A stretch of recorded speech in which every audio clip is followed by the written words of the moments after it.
Cap ou pas cap, jour 19. Steph, t'es cap de nous partager ta citation préférée? Bon, oui, bien sûr. Déjà, je suis cap de vous montrer que je suis geek et que je suis mariée à un geek aussi, avec sa super tortue. Euh, Ma citation préférée, elle vient de Rumi. C'est un poète persan qui a vécu au XIIIe siècle et qui a influencé le soufisme. Et ce poème qui m'a touché le plus, c'est celui-ci. Je vais vous le lire. Vous êtes né rempli de potentiel. Vous êtes né rempli de bonté et d'assurance. Vous êtes né plein de rêves et d'idéaux. Vous êtes né revêtu de grandeur. Vous êtes né avec des ailes. Vous n'êtes pas né pour ramper. Alors abstenez-vous. Vous avez des ailes, apprenez à vous en servir et vous vous envolerez. Ce poème, il m'a été transmis, je l'ai découvert en fait avec Christiane Singer et je le trouve mais tellement puissant. C'est-à-dire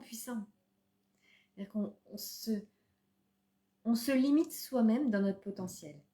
On va chercher des conditions extérieures idéales. On va chercher à avoir plus confiance en nous ou des choses comme ça. Alors que, en fait, tout est à l'intérieur de nous. C'est à l'intérieur de nous que tout se fait, que tout est présent. Tout est déjà là. C'est juste qu'on essaie de se comparer aux autres, alors que les autres ne sont pas là pour nous évaluer. Ils sont juste là pour nous inspirer. La comparaison, c'est par rapport à nous-mêmes qu'on doit l'avoir, pas par rapport aux autres. Et c'est super puissant ça. On a déjà tout ce qu'il faut à l'intérieur de nous. On est déjà des graines en puissance pour faire un chêne. Et il faut qu'on arrête de chercher à être un cocotier. Non, on n'est pas un cocotier. On est un chêne. On doit apprendre à grandir.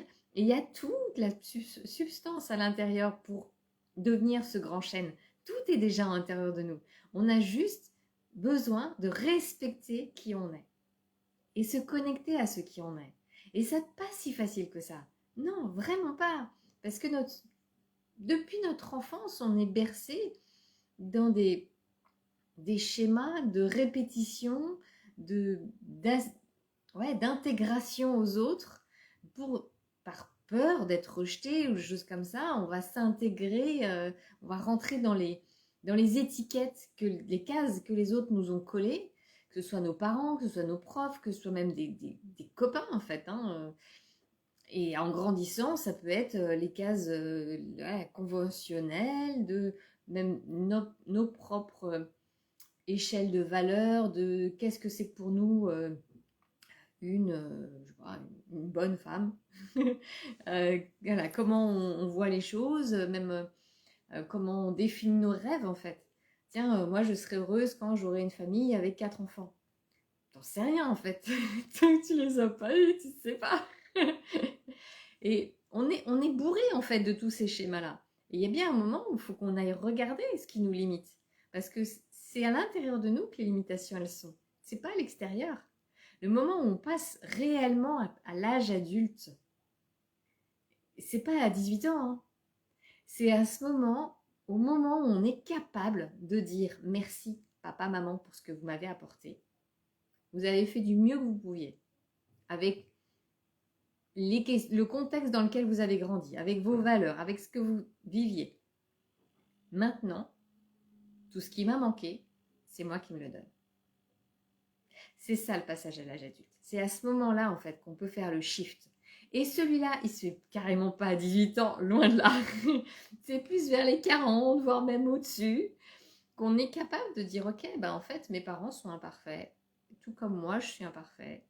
Et ils ont fait de leur mieux, et je fais de mon mieux, et ok, j'ai sûrement vécu des trucs difficiles, et ça aurait pu être autrement. Ok, mais c'est comme ça. Point. Et donc maintenant, qu'est-ce que j'en fais? Qu'est-ce que je fais de tout ça? Où est-ce que je vais aller avec tout ça? Et on a le potentiel en nous pour faire ce qu'on veut, pour vraiment suivre cet élan. Les premiers pas à faire, c'est déjà se reconnecter. Tiens, qu'est-ce que je veux? Souvent, on sait ce qu'on veut pas. D'ailleurs, c'est très drôle parce qu'en coaching, très souvent, j'ai mis Mes clients, la question « Qu'est-ce que tu veux ?» Ils me disent tout ce qu'ils veulent pas. Et après, je lui dis « Qu'est-ce que tu veux plus dans ta vie ?» Et là, ils me disent tout ce qu'ils veulent. Tu peux faire la question de bon sens, s'il te plaît. C'est très drôle. Et ça m'amuse parce que c'est un conditionnement qu'on a. Mais effectivement, on a plus de facilité à parler de ce qu'on ne veut pas qu'à parler de ce qu'on veut. Ok, c'est quoi tes rêves? Qu'est-ce que tu veux voir dans ta vie?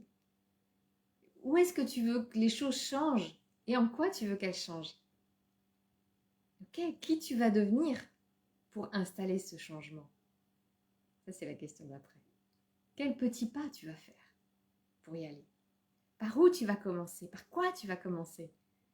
Qu'est-ce que tu vas changer? Les choses à l'extérieur ne vont pas changer s'il n'y a rien qui change. C'est mathématique, c'est binaire, c'est basique. Le changement demande un changement. Donc, qu'est-ce qu'on va changer? Par quoi? Et il y a tout le potentiel est là. Et le sujet sur lequel j'accompagne le plus les gens, c'est la peur. Parce que c'est ça qui limite. C'est nos peurs. On ne sait pas comment les utiliser. On ne sait pas ce qu'on en fait. On essaye de les nier, de les s'en défaire, de ne pas les écouter. Et elles reviennent encore et encore et encore. Mais oui, parce qu'on ne s'y prend pas forcément de la bonne manière. Moi, ce que je vois, c'est qu'il y a de la beauté, en fait, dans nos peurs. C'est pas pour rien qu'elles viennent nous voir. C'est pas pour rien qu'elles ont des trucs à nous dire. Elles ont un message super important. Elles ont besoin qu'on les respecte, qu'on les écoute, qu'on les aime, en fait, dans ce message qu'elles ont à nous donner. Et pas pour nous limiter. Elles ne sont pas là pour ça. Ce qu'elles veulent, c'est qu'on grandisse. Ce qu'elles veulent, c'est qu'on y arrive. Ce qu'elles veulent, c'est qu'on s'envole, qu'on prenne nos ailes et qu'on y va. Vas-y, fonce, envole-toi, vas-y, vas-y. C'est vraiment ça qu'elles ont comme message, nos peurs. Et ce serait tellement doux de les écouter. Franchement, il faut faire l'expérience. Je sais que ça... On n'a pas envie de se botter le derrière pour oser les écouter. Mais vraiment, ça change. Ça change vraiment les choses. Ça va vous permettre d'avancer dans votre vie. Ça va vous permettre de réaliser ce que vous voulez faire dans votre vie. Ça, c'est vraiment précieux. Actuellement, je fais une promo spéciale pour un accompagnement rapide, en un mois. En un mois, vous faites le tour et vous changez votre rapport à la peur. C'est génial. Enfin, franchement, j'ai des résultats exceptionnels sur cet accompagnement. Je le kiffe total. C'est mon petit chouchou du moment. Et du coup, j'ai tellement envie de vous en faire profiter que je fais une promo. Il reste 2 jours pour en profiter. Je vous fais 120 € de réduction sur cet accompagnement. Donc, vous l'avez à 480 € là jusqu'au 21 juin. Rien que pour vous. Et franchement, venez en profiter parce que c'est de la bombe. Non, mais vraiment, si vous voulez vraiment transformer les choses, si vous voulez vraiment passer à l'action, si vous voulez vraiment vous dépasser, il faut vraiment changer votre rapport à la peur. C'est la base. C'est qu'est-ce que vous faites de vos peurs, comment vous voulez. Salut Muriel. Allez voir qu'est-ce que vous en faites, comment vous les gérez, comment vous les transformez. Hein, d'après vous, la tortue ninja là, hein, elle en fait quoi de ses peurs? Elle ne va pas se laisser limiter par elle. Mais non, mais c'est pas en luttant contre elle. Alors je veux bien, hein, vous pouvez prendre les armes et commencer à lutter contre elle. Mais vous allez déployer une énergie folle pour au final peu de résultats parce qu'elles vont revenir. Mais oui, tout simplement. Donc c'est un peu d'écologie intérieure. Ce serait mieux. Juste apprenez à les écouter, apprenez à changer ce rapport que vous avez avec elles. Et vous allez voir que ça amène de la douceur. Une douceur simple de « Ah ouais, c'est cool. Ah cool, j'ai peur, chouette. J'ai ça et ça. » Voilà, c'est un changement d'état intérieur qui est savoureux en fait. C'est vraiment kiffant quoi. Après, derrière, je dis pas qu'il y a plus de moments de difficiles, mais au moins, tout ce qui se passe à l'intérieur de vous, vous savez pourquoi. Et ça, déjà, ça aide vachement quand même. Bon, alors, si toi aussi, tu as envie de faire un défi cap ou pas cap, je t'invite à aller regarder les vidéos de Mathieu Boinet. Tous les jours, il fait un live sur l'audace et il donne plein de conseils. Et puis si tu veux, tu peux aussi me mettre au défi sous cette vidéo en me mettant le sujet sur lequel tu as envie que je fasse mon prochain cap. En gros, tu me mets au défi, quoi. Et je te mettrai aussi le lien pour profiter de mon offre exceptionnelle là qu'il y a en ce moment pour cet accompagnement autour de tes peurs. Allez, je t'embrasse et à demain. Ciao pour un autre live. Bye, bisous.